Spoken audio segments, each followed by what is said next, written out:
शिल्पा की आदतें ठीक नहीं थी। वो ना बोलने से पहले कुछ सोचती और ना ही कुछ करने में। उसकी इस आदत से सभी परेशान रहते। बहन, घर पर मेहमान आए हैं और शक्कर खत्म है, थोड़ी शक्कर दे दो, मैं बाजार जाऊंगी तो ले आऊंगी। अरे शिखा बहन, तुम तो माफी करे, जब देखो तुम्हारे घर में कुछ न कुछ खत्म ही रहता है। अरे शिल्पा, चिल्ला क्यों रही हो? कहा ना घर में मेहमान बैठे हैं, सुन लेंगे। सुन लेंगे तो सुन ले, तुम लोगों की मांगने वाली आदत तो बंद होगी। अच्छा शिल्पा, ना दो शक्कर, लेकिन बात तो अच्छे से करो। एक कटोरी शक्कर के लिए तुमने मेरी बड़ी बेइज्जती कर दी। शिल्पा बड़बड़ाते अंदर चली जाती है तो शिखा भी घर चली जाती है। माँ, क्या हुआ? अरे कुछ नहीं बेटा, पता नहीं कहां कहां से ऐसे पड़ोसी आ जाते हैं, जब देखो तब कुछ न कुछ मांगने के लिए घंटी बजाते हैं। अब घंटी बजे तो दरवाजा ना खोलना। पता नहीं माँ की ये आदत कैसे बदलेगी, किसी को कुछ भी बोल देती है, बोलने से पहले सोचती भी नहीं। शिल्पा की ये आदत दिन ब दिन बढ़ती ही जा रही थी। एक दिन शिल्पा के दरवाजे सब्जी वाला आया। सुनो भैया, मुझे ये भिंडी, टिंडे, लौकी और आलू के साथ 1 किलो प्याज दे दो। जी बहन जी। वो एक एक कर सारा सामान पैक कर देता है। कितने पैसे दूं? 220 रुपए पूरे। अरे इतना महंगा नहीं। हाँ, मैं तो सिर्फ 150 दूंगी। नहीं, पैसे तो पूरे लूंगा, नहीं तो सब्जी वापस कर दो। ऐसे कैसे वापस कर दूंगी? मैं तो एक भी सब्जी वापस नहीं करूंगी।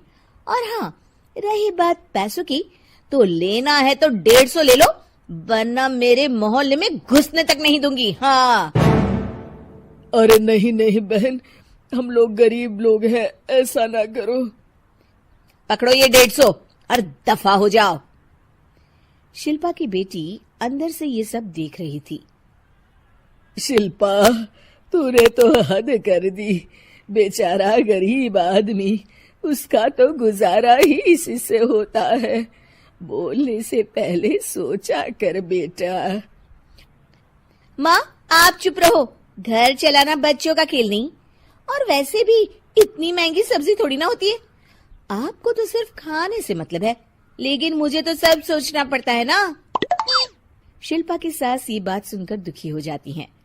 शिल्पा की बेटी शिल्पा की ये सारी बातें सुन रही होती है। शिल्पा की बेटी एक दिन माँ से कहती है, माँ, ओ माँ, जरा यहाँ तो आना। ओहो, क्या हुआ? क्यों चिल्ला रही हो ऐसे बेटा? हुआ क्या? ये देखिए मेरी स्कूल की ड्रेस कितनी गंदी हो गई है, इसे कौन धोएगा? लेकिन ये तो साफ है बेटा, मैंने अपने हाथ से खुद साफ किया है। माँ, ये ड्रेस इतनी गंदी है कि मैं इसे पहन ही नहीं सकती। चलो, मुझे बाजार से नई दिलाओ। शिल्पा दुखी हो जाती है और वहां से चली जाती है कि तभी सामने उसकी सास मिल जाती है। शिल्पा, अरे ओ शिल्पा, ये क्या सब्जी बनाई है? ऐसे भी कोई सब्जी बनाता है? शिल्पा सास की इस हरकत से सख्ते में आ जाती है। अरे माँ को तो मैं जो बना दूं उन्हें वो पसंद आ जाता था, फिर आज वो ऐसा व्यवहार क्यों कर रही हैं? शिल्पा कुछ समझ पाती कि थोड़ी ही देर में उसका पति आ जाता है। अरे शिल्पा, ये क्या है? क्या हुआ आपको?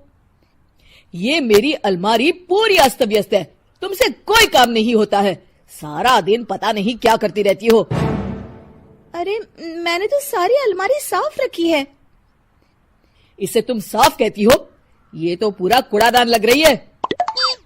शिल्पा परेशान हो जाती है और समझ नहीं पाती है कि उसके साथ क्या हो रहा है। शिल्पा अकेले कमरे में जाती है और जोर जोर से रोने लगती है। तभी वहां उसका पति, सास और बेटी आ जाते हैं। शिल्पा उन लोगों को देखकर और जोर जोर से रोने लगती है।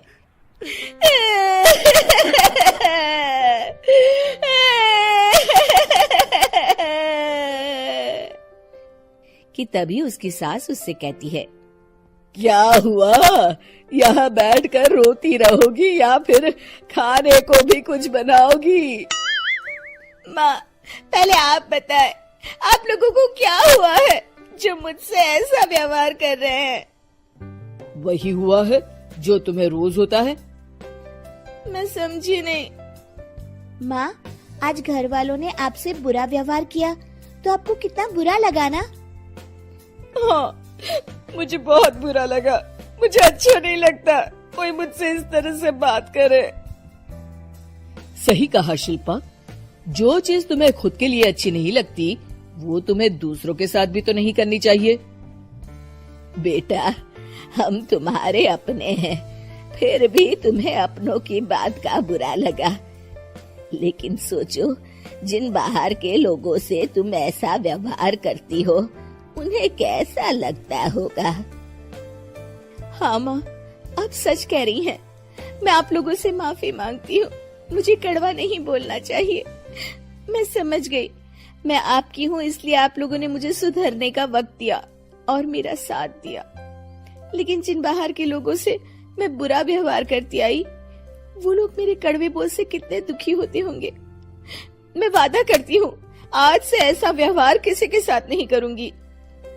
सीख, हमें दूसरों के साथ वैसा ही व्यवहार करना चाहिए जो हम खुद के लिए अपेक्षा करते हैं।